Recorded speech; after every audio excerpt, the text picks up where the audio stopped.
plaisir de vous retrouver dans le 13h de ce mercredi 9 juin 2021. Bonjour madame, monsieur, bienvenue, voici les titres. Le ministère du Plan chargé du développement a installé officiellement ce mardi les membres de la plateforme juridique du projet SWED. C'est à la faveur d'une cérémonie organisée à Cotonou. L'objectif de cette équipe est de favoriser le changement social et l'autonomisation des femmes.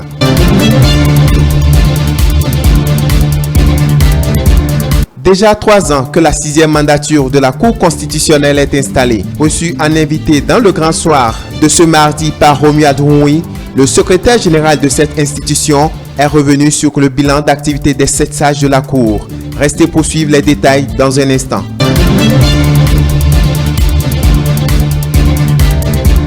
Et puis, la ministre des Affaires sociales et de la microfinance, Véronique Toye-Fodé-Mewanou, a reçu ce mardi dans les locaux de son ministère une délégation des filles activistes engagées contre les violences basées sur le genre. Elles sont allées exposer à l'autorité ministérielle la vision de leur creuset.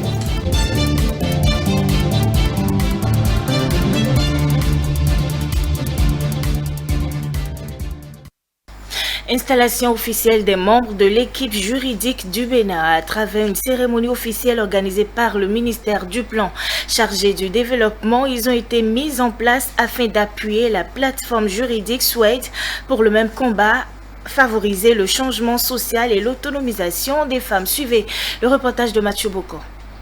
Ces hommes et femmes sont officiellement installés membres de l'équipe juridique du Bénin. Provenant de plusieurs institutions, ils ont accepté de mener un combat commun, favoriser le changement social, le comportement des adolescents et l'autonomisation des femmes. Ceci en vue d'atteindre les objectifs de la plateforme juridique SWED, projet d'autonomisation des femmes et du dividende démographique de Sahel. Il me plaît de rappeler avant tout que le projet d'autonomisation des femmes et du dividende démographique au Sahel a été initié au Bénin grâce aux efforts du gouvernement béninois et plus particulièrement à l'engagement du ministre d'État chargé du développement et de la coordination de l'action gouvernementale, Abdoulaye Biotchani. Comme vous le savez, cette opportunité destinée normalement aux pays du Sahel aurait pu échapper à notre pays si des personnes bien avisées ayant de nobles visions n'avaient été là au bon moment.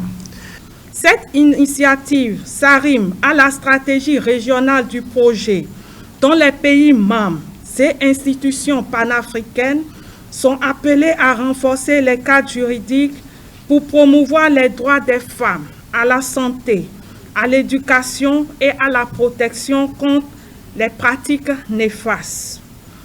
C'est dans le but d'opérationnaliser la plateforme juridique du Bénin que nous, au niveau du projet SWED, nous avions envoyé des correspondances à vos diverses structures pour nous désigner des membres qui vont représenter vos structures au niveau de l'équipe des juristes de cette plateforme.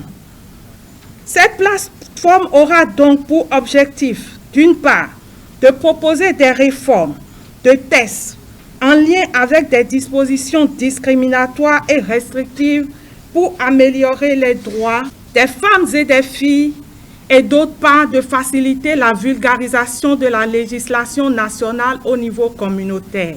Ils sont près d'une vingtaine à être appelés pour mener à bien la mission, une mission qui ne sera pas facile, d'où cet appel de la coordinatrice du projet à l'endroit de ses membres. Si nous ne doutons pas de vos profils et de votre expertise en la matière, votre disponibilité à accompagner ce volet crucial nous préoccupe énormément. Et c'est à ce titre que mon appel à votre endroit sera de vous inviter à consentir d'énormes sacrifices pour des changements remarquables de l'état du cadre juridique béninois qui, à plus d'un titre, va impacter les conditions de la femme et de la fille béninoise. Je voudrais vous rassurer de l'engagement du ministre d'État que j'ai l'honneur de représenter en ce jour à vous soutenir dans cette démarche afin de voir non seulement le cadre législatif et réglementaire en faveur des droits des femmes, des filles renforcés, mais aussi les tests mieux appliqués et à la portée de tous. Le gouvernement, à travers le ministère du Développement, renvoie donc chaque membre en mission pour que les objectifs fixés soient atteints. L'équipe mise en place va conduire par un point focal pour le processus de relecture des tests et lois, mais aussi identifier les lois et règlements au sein desquels la condition des femmes n'est pas prise en compte. À la fin de la cérémonie d'installation, donc, quelques membres de l'équipe se sont confiés au micro de nos reporters. Regardez.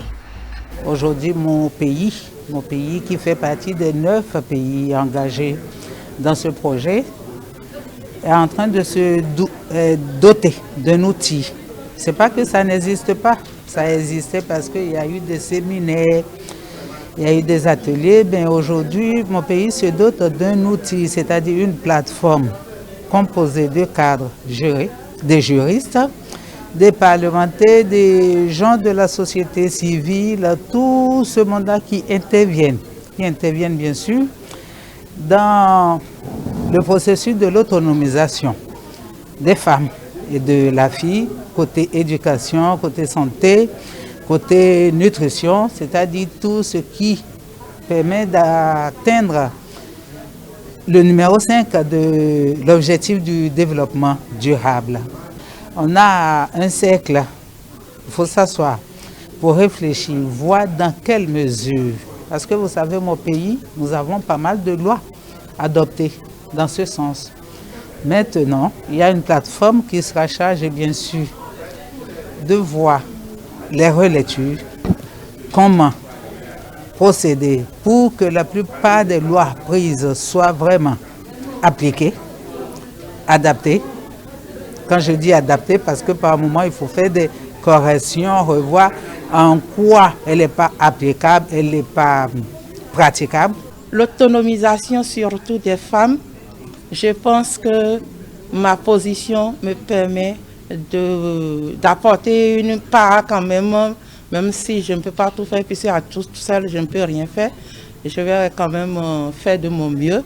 Parce que quand on arrive à rendre justice à une femme victime de violence, par exemple, c'est que vous avez essayé de réduire un tant soit peu sa misère, sa peine.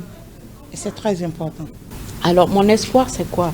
C'est en étant membre de cette plateforme, de ne pas être membre d'une plateforme de plus, n'est-ce pas?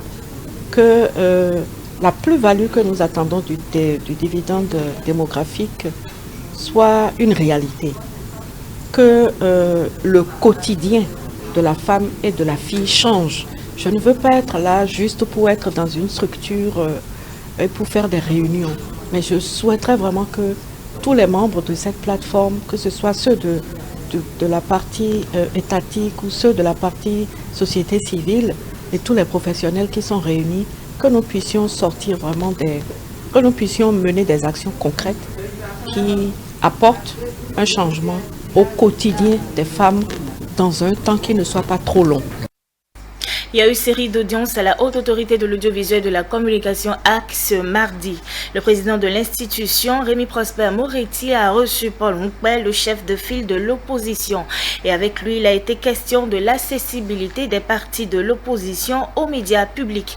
Était également au cabinet du président de la AC une délégation de l'amicale des retraités de la presse écrite du Bénin.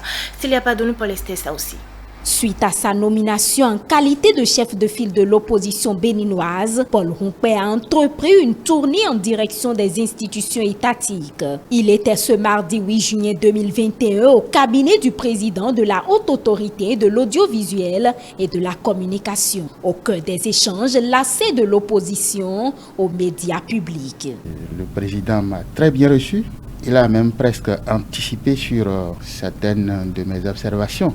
Le problème de l'opposition, c'est son accès aux médias publics. Avec la mandature actuelle de la HAC, ils ont pris des dispositions. C'est vrai que les dispositions là existaient, mais c'est actualisé avec plus de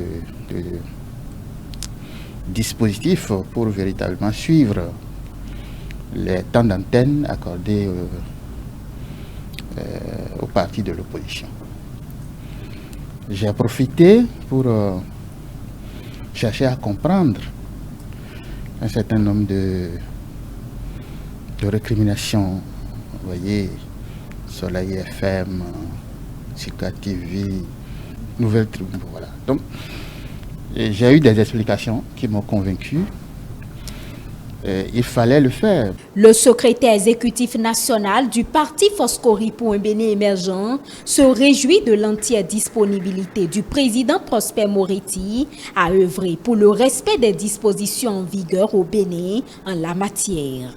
Il entend mener la garde pour que l'opposition soit rétablie dans ses droits. C'est une opportunité qu'il faut que nous nous organisions donc pour véritablement exploiter. Ils m'ont dit qu'il y a des outils pour suivre aujourd'hui les passages donc des différents camps politiques, qu'il est plus facile, n'est-ce pas, pour l'opposition d'aller vers la radio que la télévision. Nous allons nous organiser de toutes les façons pour que, de façon efficace, nous puissions véritablement occuper notre temps. On ne va plus laisser parce que nous avons beaucoup à dire à notre population. Le président de l'organe de régulation des médias a également reçu en audience une délégation de l'amicale des retraités de la presse écrite du Bénin. Les membres de cette association ont tenu à faire part à l'autorité de leur volonté à l'accompagner pour une presse plus indépendante et efficace. Il y a un contexte nouveau qui est créé avec la disparition du ministère de la Communication. Je pense que ça implique que les hommes des médias doivent se retrouver pour réfléchir. Mais pour mener cette réflexion, on ne peut pas le faire en rang dispersé. Nous sommes venus dire au président que nous sommes disponibles à contribuer à toute réflexion qui sera menée sur les problèmes de la presse. Les autres sont repartis satisfaits du cabinet du président de la haute autorité de l'audiovisuel et de la communication. Autre audience au ministère des Affaires sociales et de la microfinance. Véronique Toinfodé a reçu ce mardi dans les locaux de son ministère une délégation de filles activistes engagées contre les violences basées sur le genre. Occasion pour ces jeunes filles de développer leur vision au ministre du tutelle, Céline Bové. Une délégation de filles activistes engagées contre toute forme de violence basée sur le genre et la promotion de la gente féminine au ministère des Affaires sociales et de la microfinance. Ces filles, venues de tous les départements du Bénin, se mobilisent pour développer leur vision et faire des recommandations concrètes en prélude au Forum Génération Égalité qui se tiendra du 30 juin au 2 juillet 2021. Nous sommes auprès de vous pour qu'ensemble, vous puissiez nous aider à porter encore plus haut notre message, notre vision, nos messages de plaidoyer pour que la situation des filles dans le monde soit changée.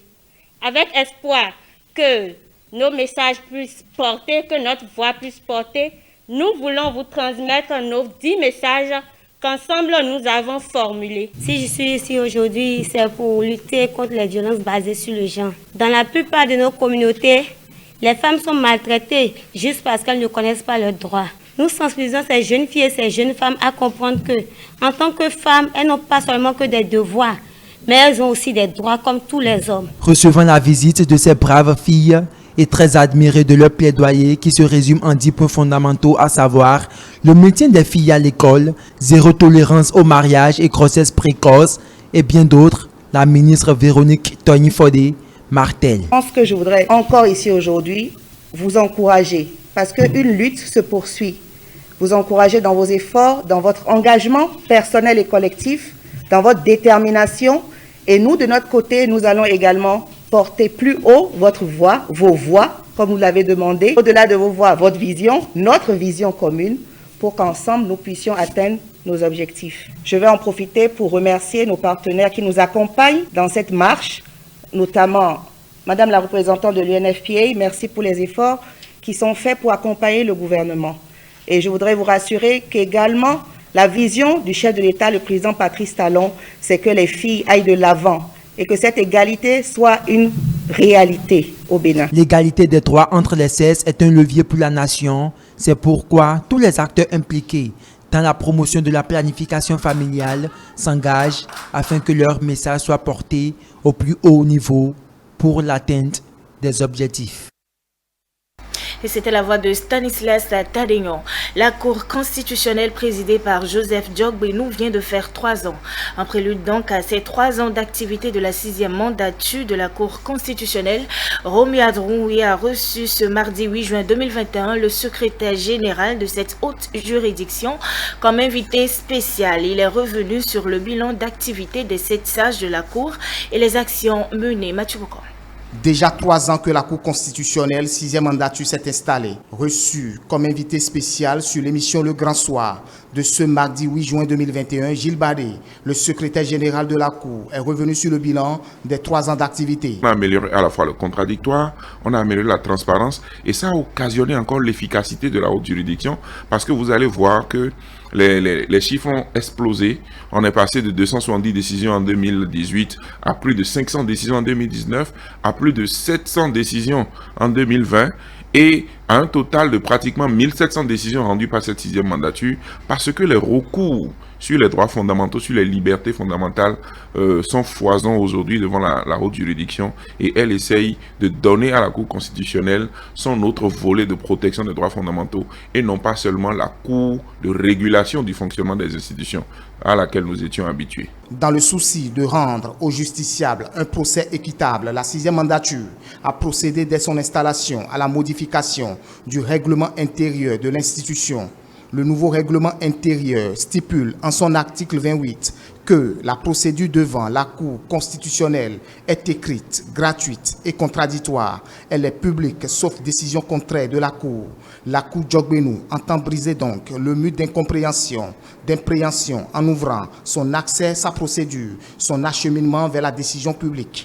Lorsque vous prenez la manière dont la Cour travaillait, le principe du contradictoire, qui est un principe fondamental de tout procès, voudrait que lorsque quelqu'un se plaint par une requête, on donne la parole à la partie qui est incriminée pour qu'elle puisse s'expliquer. Ça peut être une autorité, ça peut être une autre personne physique. Eh bien, la Cour constitutionnelle, par le passé, se contentait de prendre ces 2 points de vue et de rendre sa décision. Aujourd'hui, avec la création de 2 chambres de mise en état, qui sont des chambres qui instruisent le dossier avant que le dossier ne vienne en plénière, il y a la possibilité pour les parties, lorsqu'elles ont émis un point de vue, que l'autre aussi émette son point de vue et que chacun puisse discuter du point de vue émis par l'autre. Donc le principe du contradictoire a été renforcé en donnant l'occasion de s'exprimer devant des sections réduites de la Cour constitutionnelle et de faire en sorte que les débats s'approfondissent et que c'est quand les débats sont mûrs qu'on peut aller en audience plénière pour rendre la décision. Et tout cela se fait devant le public. Le bilan est édifiant en 3 ans et les perspectives restent plus grandes. Il faut que les gens prennent le temps de lire la décision, de lire les décisions, de lire les arguments de chacune des parties et de voir l'arbitrage que la Cour fait par rapport aux orientations, par rapport à l'idéologie, par rapport aux objectifs poursuivis pour rendre la décision. Que personne ne soit fermé, parce que la Cour elle-même n'est pas fermée. Elle est ouverte au débat, elle est ouverte aux échanges. Si les critiques, les échanges des uns et des autres permettent de réorienter telle question ou telle question d'une telle autre manière, on va le faire. Les gens sont souvent pressés, ils réduisent l'État à leurs problèmes d'aujourd'hui. Oui, le problème actuel. Alors que des questions font l'objet de progrès progressifs, des progrès suivis dans le temps pour déboucher sur une solution. Que les gens acceptent que tout ne soit pas fait en leur temps. Le professeur Djogbenou veut tout simplement modifier l'image, la crédibilité et la légitimité de la haute juridiction, a conclu le secrétaire général Gilles Badé. Le consultant politique Agapit Napoléon Maforican, sur sa chronique du soir de ce mardi 8 juin, a également donné sa lecture sur le bilan des 3 années d'activité de la 6e mandature de la Cour constitutionnelle suivie. C'est déjà de sentir la Cour constitutionnelle sortir, s'ouvrir. Parce qu'avant, on a l'impression d'avoir 7 personnes qui s'emmurent et qui sortent, qui vous livrent leurs décisions, qui disparaissent. Il faut dire que la Cour, au regard de ces 17-18 dernières années de son fonctionnement, a progressivement évolué vers une sorte de démocratisation de cette procédure et d'ouverture vers les politiques. Vous voyez, quand vous prenez les premières décisions de la Cour, vous allez voir, c'est pas suffisamment motivé et progressivement, on commence par avoir non seulement l'instruction du dossier, l'analyse et après l'exposé des motifs, l'instruction, l'analyse et la décision. Donc, ça a évolué et aujourd'hui, avec la mandature présidée par le président Joseph Djogbenou, je pense qu'il y a eu carrément un repositionnement de cette Cour et c'est intéressant d'écouter le docteur Badé, parce que là, je pense que en peu de mots, il a dit l'essentiel, il a dit ceux qui sont un peu proches de cette institution en termes d'intérêt personnel, en termes de culture et en termes d'attention comprennent déjà, mais qui méritent d'être dit, et je pense qu'il a pu le dire comme il faut. Le SG a parlé de la limitation des grèves. C'est un positionnement de la Cour. Et c'est une évolution de sa position. Et pourquoi? Parce que pendant 27 ans, 26 ans, on a connu un certain positionnement qui a montré ses limites, avec des hôpitaux dévastés, enfin abandonnés, et des syndicalistes heureux de ne pas observer même le service minimum. Mais les théoriciens de droits, de droits individuels ou bien de la primauté des droits individuels sur les droits collectifs vont vous dire non, mais qu'il n'y a pas de droit de l'homme, on travaille au droit de liberté publique, on a bloqué, comme j'ai entendu quelqu'un, on n'est même plus en état de droit. Bon, alors, quand vous écoutez ça, mais vous vous arrachez les cheveux, et quand vous les écoutez, surtout deux professeurs de droit, deux juristes, enseignants, d'universitaires, qui connaissent que le droit n'est pas une science exacte, que c'est une affaire de positionnement, de lecture. Il a dit qu'il peut y avoir plusieurs manières d'analyser une option. Et à partir du moment où il y a une qui peut être contraire à la Constitution, il reste trois. Et ces trois, les options sont possibles. On parle football à présent. Ce mardi, après une grande pluie, une bénédiction du ciel donc, Écureuil du Bénin et Chipolopolo de la Zambie se sont affrontés au stade de l'amitié Mathieu Kérékou de Cotonou. Au thème de la partie, les deux formations se sont quittées sur un score de parité, 2 buts partout. On fait le point ici avec Modeste Dossane et Anou Semiatié Soufou. Dans cette partie de football, où une fois encore le portier béninois aura été décisif sur certaines percées offensives des Chipolopolo de la Zambie, ce sont les errements du bastion défensif des protégés de Michel Dussuet qui ont permis aux visiteurs d'inscrire 2 buts en première partie de jeu. Tenez, 12e minute de la rencontre. Sur un joli mouvement d'ensemble de tout le déploiement offensif de la formation béninoise, Sebio Soukou, idéalement bien placé, ajuste le goalkeeper zambien. Bénin 1, Zambie 0. Les Béninois bougent en tambour dans la tribune officielle. Mais ce moment de joie ne sera que de courte durée puisque les Zambiens très athlétiques reviendront au score à la 19e minute grâce à Saloulani Firi qui à l'entrée de la surface de réparation oblige Saturnin Alagbe à constater les dégâts au fond de ses filets. Sur le reste de la première partie, ce sont les Zambiens qui se montreront très dangereux et corseront l'addition dans le temps additionnel de la première partie par Tandy Miwape. Au retour des vestiaires, les 109 apportés par Michel Dussuet produiront les effets fastes souhaités dans cette rencontre. Et c'est fort heureusement que Johan Roche ramènera les deux formations au même niveau. Nous étions à la 79e minute. À ces 2 buts succéderont de nombreuses velléités et contre-velléités qui n'ajouteront rien au tableau des scores jusqu'au dernier coup de sifflet de l'arbitre de la partie. Comme il y a 2 ans au stade de Charles de Gaulle de Porto Novo, les deux équipes se séparent donc sur un score de parité, 2 buts partout. On se quitte sur cette ambiance festive de la victoire ou du match nul des Écureuils. Merci de nous avoir suivis.